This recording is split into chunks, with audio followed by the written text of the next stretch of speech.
So recently I got a letter from my brother, and it's reminded me of all the ways I got started in this amazing hobby. I have my roots deep in the first edition of Dungeons and Dragons. Not that that was the current edition at the time, that was what my dad had from when he started playing. I still very clearly remember the day that I learned how to play Dungeons and Dragons. It was a magical moment for me, and I've really been a fan ever since. I very clearly remember the many hours that me and my brother put in on our hard bedroom floor together. Looking back at those days, there's one artwork that really sticks out in my mind, and it's on the front cover of the Player's Handbook, which for some reason says a resource for players and dungeon masters.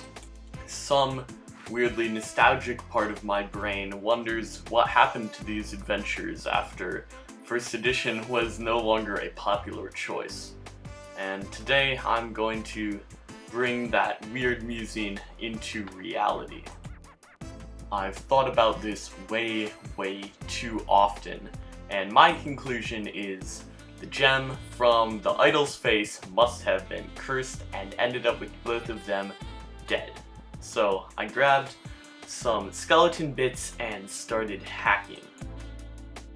I imagined him kind of like Gollum from The Lord of the Rings, withering away by this cursed relic that he unfortunately got his hands on.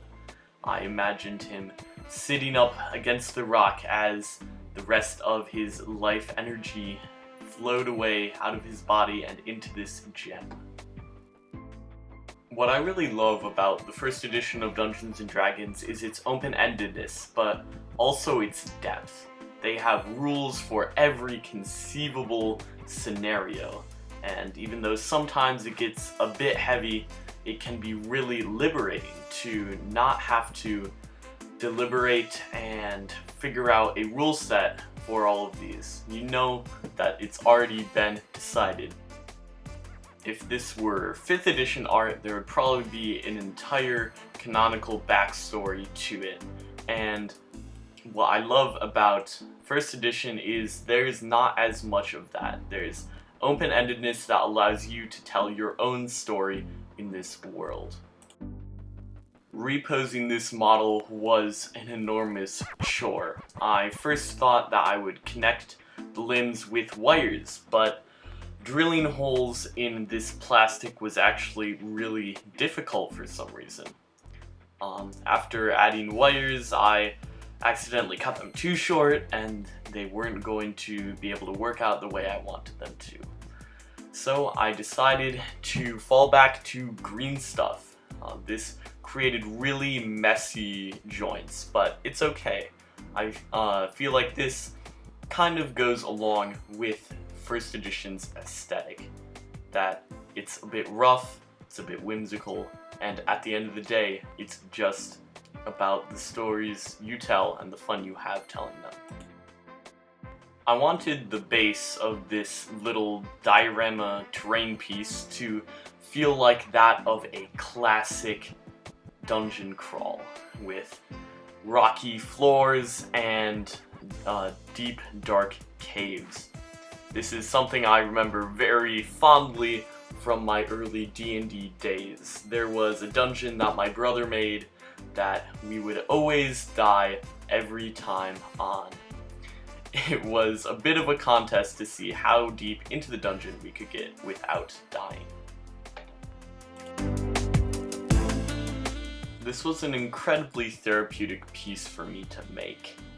Harkening back to all my old terrain projects and all my old memories of this wonderful game was a real joy for me that I don't often give myself enough time to have.